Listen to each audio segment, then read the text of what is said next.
पिछले एपिसोड में जियान senior tau के लोगों के सामने कुछ नहीं कर पाई थी और इंजर्ड होकर वहां से नीचे गिर गई थी। इसके बाद हम देखते हैं कि वे फिर से इसके ऊपर अटैक करने वाले होते हैं, लेकिन तभी इसी वक्त मेंग यहाँ पर आ जाती है, जिसने अपने पावर का यूज करके जियान को बचा लिया था और इसीलिए वे इसका कुछ भी नहीं कर पाते। फिर मेंग जियान से पूछती है कि तुम कैसी हो, जिस पर जियान कहती है पहले तो मुझे ऐसा लग रहा था कि मैं यहाँ पर मारी जाऊंगी, लेकिन तुमने आकर मुझे बचा लिया। तब इस पर मेंगई उससे कहती है कि तुम्हें इसके बारे में चिंता करने की कोई जरूरत नहीं है, क्योंकि जब तक मैं यहाँ पर हूँ कोई भी तुम्हारा कुछ नहीं कर सकता। लेकिन वहीं हम देखते हैं कि सीनियर टाओ के लोग इतना आसानी से हार मानने वाले नहीं होते और इसीलिए वे फिर से फॉर्मेशन को सेटअप करने के लिए रेडी हो जाते हैं। लेकिन फिर भी हम देखते हैं कि मेंगई को इसके बारे में कोई चिंता नहीं होती और जियान से कहती है कि सियाओ इनको देख लेगी। वहीं सीनियर टाओ भी अपने पावर का यूज करके अटैक करने के लिए रेडी हो गया था और कहने लगता है कि अब कोई भी मेरे सामने कुछ नहीं कर सकता। इसके बाद हम देखते हैं कि वो भी टेन्यू पर अटैक करने के लिए आ गया था और कहने लगता है कि हुआंगफो सेक्टर ने 6-7 इमोर्टल पैलेस को मिटा दिया तो क्या हुआ,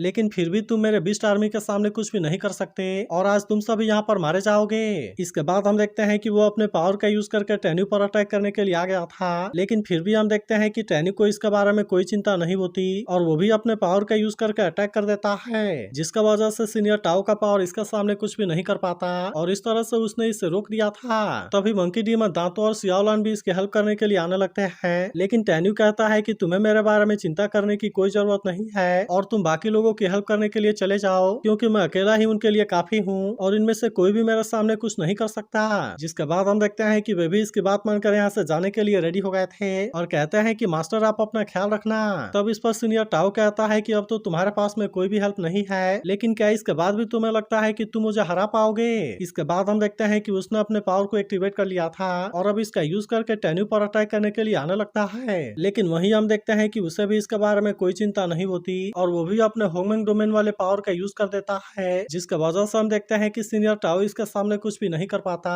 और अब इसके डोमेन पावर में बहुत बुरे तरीके से फंस गया था। लेकिन वहीं उधर टेन्यू से कोई भी चांस देने वाला नहीं होता और इस पर अटैक करने के लिए फिर से अपने पावर को रेडी कर लेता है। फिर भी हम देखते हैं कि सीनियर टाओ को इसके बारे में कोई ज्यादा डर नहीं होता और टेन्यू से कहने लगता है कि तुम्हारा हेवनली पाथ पावर तो सच में शानदार है, लेकिन बड़े अफसोस की बात है कि फिर भी तुम मुझे हराने के लिए कुछ भी नहीं कर सकते। मगर वहीं टेन्यू इसके बारे में कोई भी जवाब नहीं देता। इसके बाद हम देखते हैं कि सीनियर टाओ अपने पावर को एक्टिवेट करने लगता है और स्काई डाइवर और अर्थ सॉल्वर टेक्निक का यूज करने के लिए रेडी हो गया था और अब इसके वजह से उसने टेन्यू के आसपास वाला एनर्जी को अपने अंदर खींच लिया था। अब इसे देख ऐसा लगता है कि टेन्यू इसके सामने कुछ भी नहीं कर पा रहा और कहता है कि तुम्हारी पावर तो मेरी फूड बन गई, लेकिन ये सुनते ही टेन्यू इसके ऊपर हंसने लगता है और कहता है कि क्या तुमने किसी भी चीज को ऐसे ही खा लिया। तब सीनियर टाओ कहता है कि तुम तो मुझे मारने के लिए अपने पावर को यूज करने वाले हो ना, लेकिन तभी अचानक से टेन्यू ने अपने किसी और पावर को भी इसके अंदर डाल दिया था। फिर भी सीनियर टाओ इसके ऊपर ज्यादा ध्यान नहीं देता और उसे ऐसा लग रहा था कि वो इससे निकलकर और ज्यादा पावरफुल हो जाएगा। फिर वो अपने पावर को एक्टिवेट करते हुए कहता है कि टेन्यू अब तुम मेरे सामने कुछ भी नहीं कर सकते और इसीलिए आज तुम मेरे हाथों मारे जाओगे। लेकिन टेन्यू ने इसके अटैक को बहुत ही आसानी से रोक लिया था, जिसका वजह से सीनियर टाओ इसके सामने कुछ भी नहीं कर पाता।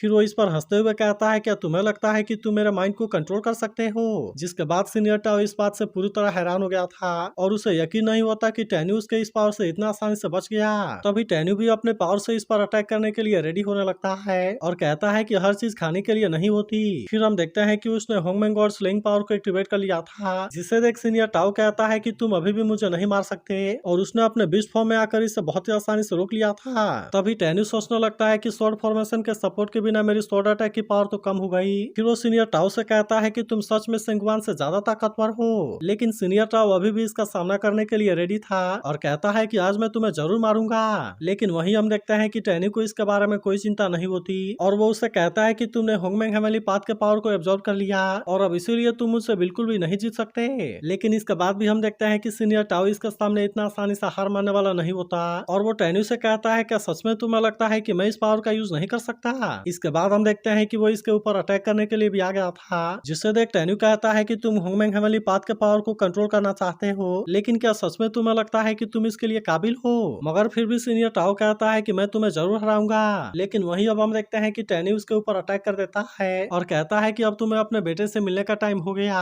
जिसके बाद हम देखते हैं कि सीनियर टाओ इसका पावर के सामने कुछ भी नहीं कर पाया होता और इसीलिए वो इसमें बहुत बुरे तरीके से इंजर्ड हो जाता है। फिर वो तुबालिन से कहता है कि तुमने इसके बारे में अभी तक भी कोई एक्शन क्यों नहीं लिया। जिस पर तुबालिन कहता है कि तुम्हारी फाइट सच में बहुत ही इंटेंस थी और इसीलिए मैं भी इसे बहुत अच्छे से देख रहा था। फिर वो कहने लगता लगता है कि सीनियर टाओ तुम्हें चिंता करने की कोई जरूरत नहीं है क्योंकि मैं तुम्हें बचाऊंगा। लेकिन तभी हम देखते हैं कि वो असल में अपने पावर का यूज करके इसे मारने के लिए रेडी हो गया था, जिसे देख सीनियर टाओ और उसके लोग भी इस बात से काफी हैरान हो जाते हैं। जिसके बाद तुबालिन उसे कहता है कि तुम्हारे इतने हार्ड वर्क के लिए थैंक यू, लेकिन अब तुम शांति से आराम करने के लिए चले जाओ और मैं वादा करता हूँ कि मैं तुम्हारा बदला जरूर लूंगा। जिसके बाद हम देखते हैं कि सीनियर टाओ कुछ भी नहीं कर पाता और वो इसमें मारा जाता है। तभी हम देखते हैं कि सीनियर टाओ का आदमी इसके ऊपर गुस्सा हो जाता है और कहता है कि मेरे मास्टर को मारने की तुम्हारी हिम्मत कैसे हो गई। लेकिन वहीं हम देखते हैं कि तुबालिन के आदमी भी इसका मजाक उड़ाना शुरू कर देते हैं और कहते हैं कि आखिरकार अब तुम इसके बारे में क्या ही कर सकते हो। मगर फिर भी हम देखते हैं कि वे इतना आसानी से इनके सामने हार मानने वाले नहीं होते और इसीलिए वे फिर से इनके साथ में फाइट करने के लिए चले जाते हैं। वहीं अब हम देखते हैं कि टैनी तुबालिन के पास में आ गया था, जहाँ तुबालिन उसे कहने लगता है कि तुमने तो 6-7 इमोर्टल पैलेस को इतना आसानी से हरा दिया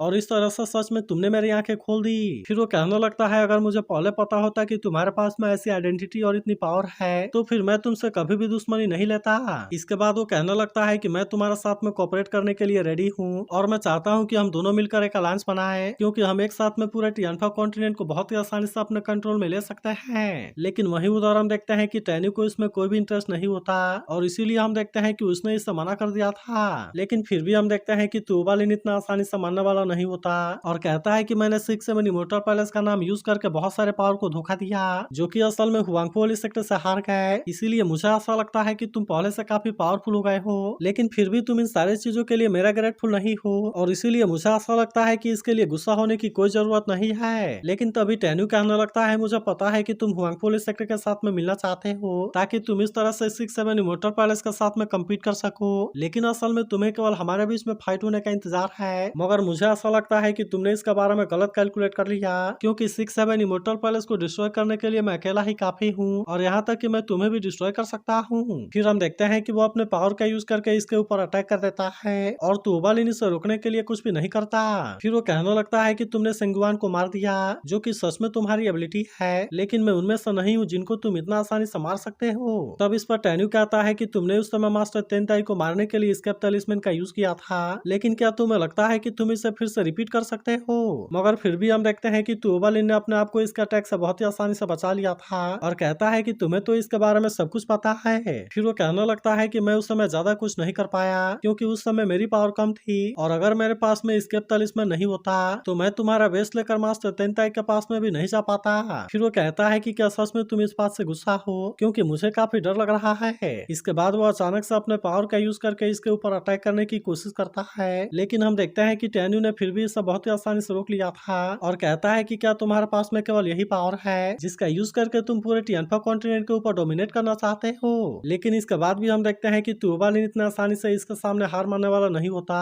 और फिर हम देखते हैं कि वो अपने किसी पावर का यूज करने के लिए रेडी हो गया था जो कि असल में कोई फॉर्मेशन होती है। जिसके बाद टैन्यू भी इस बात से थोड़ा सा हैरान हो गया था और फिर कहता है कि क्या ये 4 पिलर सीक्रेट बीस्ट फेरी फॉर्मेशन है। इसके बाद वो कहने लगता है कि ये तो बहुत समय पहले ही गायब हो गया था और ये तो असल में खत्म होने के कगार पर था। तब इस पर तुबालिन कहता है कि तुम तो इसे पहचान गए और इसीलिए सच में तुम बहुत ही चालाक हो। लेकिन इस पर टैन्यू कहता है कि ये तो केवल एक छोटी सी फॉर्मेशन है, लेकिन क्या इसके बाद भी तुम्हें लगता है कि तुम इसका यूज करके मुझे हरा पाओगे। जिस पर तुबालिन कहता है कि तुम्हारा सामना करने के लिए मेरे पास में बहुत सारे तरीके हैं, लेकिन अगर तुम इससे बाहर ही नहीं निकलोगे तो फिर तो तुम कभी भी इसके बारे में नहीं जान पाओगे। तो क्या आपको लगता है कि टैन्यू इसके फॉर्मेशन से निकल पाएगा? इसके बारे में कमेंट करके जरूर बताना और अगर आप इसके अगले एपिसोड के लिए एक्साइटेड हो तो इस वीडियो को लाइक और इस पर एक कमेंट जरूर करना।